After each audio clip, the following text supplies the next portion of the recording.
Hi, welcome to the Karate Training Centers. I'm Marty Martin. I'm here with John Johnson, and once again we're sharing parts of Kenpo set karate with you. And this next series is going to be 3 parts. We're going to be showing you some Kenpo set jiu-jitsu moves against wrist locks, and we'll teach you the exact locks today in this section, and then we'll show you another 2-part series on some practical application in the fighting guard. So let's get started. Alright, first thing we're going to show you is what we refer to as a drop elbow twist. And that's going to be against a wrist grab in this position.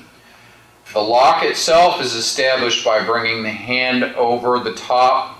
You're going to put your thumb over their thumb. We're going to rotate your elbow up. The rotation point is here at your wrist. You're going to bring that up and over. As you do, you straighten the opponent's arm and you hook the elbow back. And you can see the response I got from John Eddie's body language when you see and feel that lock actually engage. Again, what are we doing? Defending against a grab to the wrist. Your first movement is to bring your hand over your opponent's thumb. Your thumb is locked. You now have control. That's your pivot point. You're going to rotate your elbow up high, rotating your elbow around, and as you do that, you're straightening out your opponent's arm. You bring this down and over, and then you hook back. Now I'm putting very little pressure on that drop elbow twist to lock that elbow, and you can see again by John Eddie's body language, there's a tremendous amount of pressure that goes in there, so you really have to be careful when you train.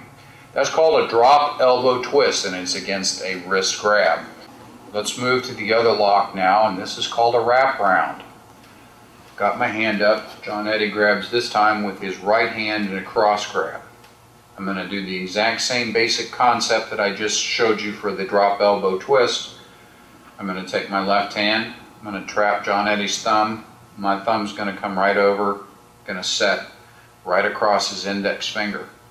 I'm going to start my saw circle to the inside just like I did before, but this is called a wraparound, and as I do that I drop this down and in. Now when I change positions you'll be able to see, but what I'm doing is I'm basically wrapping my arm down and around, and at the same time I'm trapping that, so there's my pivot point, and as I do that I drop this down and in and I start a wraparound. Now you can see the absolute position of John Eddie's elbow and the shoulder. Alright, let's look at it from the other side now.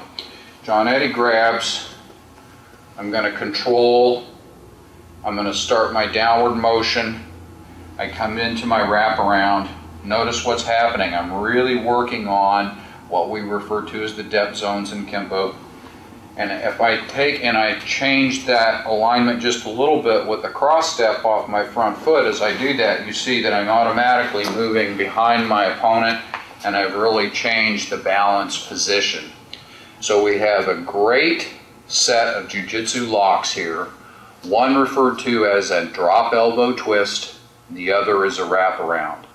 In the next 2 parts of this series I'm going to show you some practical application on how you can use these to defend yourself in practical situations.